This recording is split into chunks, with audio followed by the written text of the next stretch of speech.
ನಮ್ಮ ಸ್ನಾಯುಗಳು ಸ್ಟ್ರಾಂಗ್ ಆಗಿ ಇರೋದಕ್ಕೆ ತುಂಬಾನೇ ಸಹಾಯ ಆಗುತ್ತೆ ಇದು.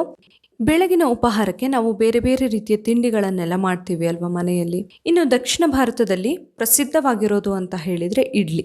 ಎಲ್ಲೇ ಹೋದ್ರೂ ಇಡ್ಲಿ ಅಂತೂ ಸಿಕ್ಕೇ ಸಿಗುತ್ತೆ ಅಲ್ವಾ. ಕೆಲವೊಬ್ಬರಿಗಂತೂ ಪ್ರತಿನಿತ್ಯ ಇಡ್ಲಿ ಇದ್ರೂ ಕೂಡ ಖಂಡಿತವಾಗ್ಲೂ ಅದನ್ನ ತಿಂದ್ರೆ ಬೇಜಾರಾಗೋದಿಲ್ಲ ಅಂತಾನೆ ಹೇಳ್ಬಹುದು. ಇನ್ನು ಇಡ್ಲಿ ತಿನ್ನೋದ್ರಿಂದ ನಮ್ಮ ಆರೋಗ್ಯದ ಮೇಲೆ ಏನೇನು ಪರಿಣಾಮ ಬೀರುತ್ತೆ ಗೊತ್ತಾ? ನಮ್ಮ ಆರೋಗ್ಯಕ್ಕೆ ಯಾಕೆ ನಾವು ಇಡ್ಲಿಯನ್ನು ತಿನ್ನೋದು ಹೆಲ್ಪ್ ಆಗುತ್ತೆ ಅನ್ನೋದನ್ನ ಇವತ್ತಿನ ವಿಡಿಯೋದಲ್ಲಿ ಹೇಳ್ತಾ ಇದ್ದೀನಿ. ಈ ವಿಡಿಯೋನ ಮಿಸ್ ಮಾಡದೆ ಕೊನೆ ತನಕ ನೋಡಿ. ಹಾಗೆ ನೀವು ಇನ್ನೂ ನನ್ನ ಚಾನಲ್ನ ಸಬ್ಸ್ಕ್ರೈಬ್ ಮಾಡಿಲ್ಲ ಆದರೆ ಪ್ಲೀಸ್ ಸಬ್ಸ್ಕ್ರೈಬ್ ಮಾಡಿ, ಹಾಗೆ ಪಕ್ಕದಲ್ಲಿರುವ ಬೆಲ್ ಐಕಾನ್ನ ಕ್ಲಿಕ್ ಮಾಡಿ. ಇಡ್ಲಿಯಲ್ಲಿ ಕಾರ್ಬೋಹೈಡ್ರೇಟ್ ಅಂಶ ಹೇರಳವಾಗಿ ಸಿಗುತ್ತೆ ನಮಗೆ, ಹಾಗೆಯೇ ಪ್ರೋಟೀನ್ ಕೂಡ ಸಿಗುತ್ತೆ, ಇನ್ನು ಫೈಬರ್ ಅಥವಾ ನಾರಿನಂಶ ಕೂಡ ಹೇರಳವಾಗಿ ಸಿಗುತ್ತೆ. ಇನ್ನು ಅದರಲ್ಲಿ ಫ್ಯಾಟ್ ಕಂಟೆಂಟ್ ಇರೋದಿಲ್ಲ ಅಂತಾನೆ ಹೇಳಬಹುದು, ಹಾಗಾಗಿ ಕೊಲೆಸ್ಟ್ರಾಲ್ ಜಾಸ್ತಿ ಆಗುವ ಸಂಭವ ಇರೋದಿಲ್ಲ. ಇನ್ನೊಂದು ತುಂಬಾ ಸುಲಭವಾಗಿ ತಿನ್ನಬಹುದು, ಹಲ್ಲು ಇರ್ದವರಿಗೂ ಕೂಡ ಅಥವಾ ಮಕ್ಕಳಿಗೂ ಕೂಡ ತಿನ್ನಬಹುದು. ಇದು ಇಡ್ಲಿ ತಿನ್ನೋದಕ್ಕೆ ಸುಲಭ ಆಗುತ್ತೆ, ಇನ್ನು ಜೀರ್ಣಕ್ಕೆ ಕೂಡ ತುಂಬಾನೇ ಈಸಿ ಆಗುತ್ತೆ. ಹಲವು ರೀತಿಯ ಪೋಷಕಾಂಶಗಳು, ವಿಟಮಿನ್ಸ್ಗಳು ಎಲ್ಲವೂ ಕೂಡ ಈ ಇಡ್ಲಿಯಲ್ಲಿ ಸಿಗ್ತವೆ. ಇನ್ನು ಪ್ರತಿನಿತ್ಯ ಇಡ್ಲಿ ತಿನ್ನೋದ್ರಿಂದ ನಮ್ಮ ಆರೋಗ್ಯದ ಮೇಲೆ ಏನೇನು ಪರಿಣಾಮ ಬೀರುತ್ತೆ ಗೊತ್ತಾ?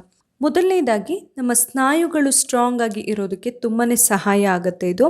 ಇಡ್ಲಿಯಲ್ಲಿ ಪ್ರೋಟೀನ್ ಹೇರಳವಾಗಿ ಸಿಗೋದ್ರಿಂದ ನಮಗೆ ಮಸಲ್ಸ್ ತುಂಬಾನೇ ಸ್ಟ್ರಾಂಗ್ ಆಗಿ ಇರೋದಕ್ಕೆ ತುಂಬಾ ಸಹಾಯ ಆಗುತ್ತೆ. ಇನ್ನು ನಮ್ಮ ಹೃದಯದ ಆರೋಗ್ಯಕ್ಕೆ ಕೂಡ ತುಂಬಾನೇ ಒಳ್ಳೆಯದು.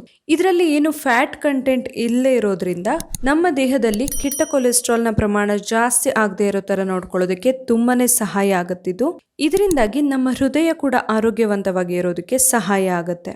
ಅದೇ ರೀತಿಯಲ್ಲಿ ಯಾರಿಗೆ ತೂಕ ಇಳಿಸ್ಕೊಳ್ಬೇಕು ಅಂತಿರುತ್ತೆ ಅಂತವರಿಗೆ ಕೂಡ ತುಂಬಾನೇ ಒಳ್ಳೆಯದು.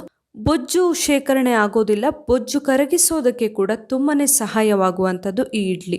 ನಾವು ನಾರ್ಮಲ್ ಆಗಿ ಇಡ್ಲಿಯನ್ನು ಮಾಡುವಾಗ ಯಾವುದೇ ರೀತಿಯ ಎಣ್ಣೆ ಅಥವಾ ಕೊಬ್ಬಿನ ಪದಾರ್ಥ, ಕೊಬ್ಬಿನ ಅಂಶ ಇರುವಂತಹ ಪದಾರ್ಥ, ಜಿಡ್ಡಿನ ಅಂಶ ಇರುವಂತಹ ಪದಾರ್ಥ ಯಾವುದೂ ಕೂಡ ಬಳಸೋದಿಲ್ಲ ಅಲ್ವಾ. ಇದರಿಂದಾಗಿ ಇಡ್ಲಿ ತಿನ್ನುವವರಿಗೆ ದೇಹದಲ್ಲಿ ಕೊಬ್ಬಿನ ಅಂಶ ಜಾಸ್ತಿ ಆಗುತ್ತೆ ಅನ್ನುವಂತಹ ಟೆನ್ಷನ್ ಇರೋದಿಲ್ಲ, ಹಾಗೇನೆ ಬೊಜ್ಜು ಕೂಡ ಶೇಖರಣೆ ಆಗಲ್ಲ, ತೂಕ ಕೂಡ ಜಾಸ್ತಿ ಆಗೋದಿಲ್ಲ. ಇನ್ನು ಜೀರ್ಣಕ್ಕೆ ಕೂಡ ತುಂಬಾನೇ ಒಳ್ಳೆಯದು. ಇದರಲ್ಲಿರುವಂತಹ ಫೈಬರ್ ಕಂಟೆಂಟ್ ಜೀರ್ಣಕ್ರಿಯೆ ಸರಾಗವಾಗಿ ಆಗೋದಕ್ಕೆ, ಜೀರ್ಣ ಸುಲಭವಾಗಿ ಆಗೋದಕ್ಕೆ ಸಹಾಯ ಆಗುತ್ತೆ, ಹಾಗೇನೆ ಬೇಗ ಕೂಡ ಜೀರ್ಣ ಆಗುತ್ತೆ. ಇನ್ನು ನಾವು ನಾರ್ಮಲ್ ಆಗಿ ಇಡ್ಲಿಯನ್ನು ತಿನ್ನುವಾಗ ಸೈಡ್ ಡಿಶ್ ಏನನ್ನ ಬಳಸ್ತೀವಿ ಅನ್ನೋದು ಕೂಡ ಅಷ್ಟೇ ಮುಖ್ಯವಾಗಿರುತ್ತೆ. ನಾವು ನಾರ್ಮಲ್ ಆಗಿ ಬಳಸುವಂತಹ ತರಕಾರಿಯ ಸಾಂಬಾರ್ ಇರ್ಬೋದು ಅಥವಾ ಯಾವ್ದಾದ್ರು ಚಟ್ನಿ, ಕಾಯಿ ಚಟ್ನಿ ಎಲ್ಲ ಬಳಸಿದ್ರೆ ಖಂಡಿತವಾಗ್ಲೂ ಆರೋಗ್ಯಕ್ಕೆ ಪ್ರಯೋಜನಗಳೇ ಜಾಸ್ತಿ ಅಂತಾನೆ ಹೇಳ್ಬಹುದು.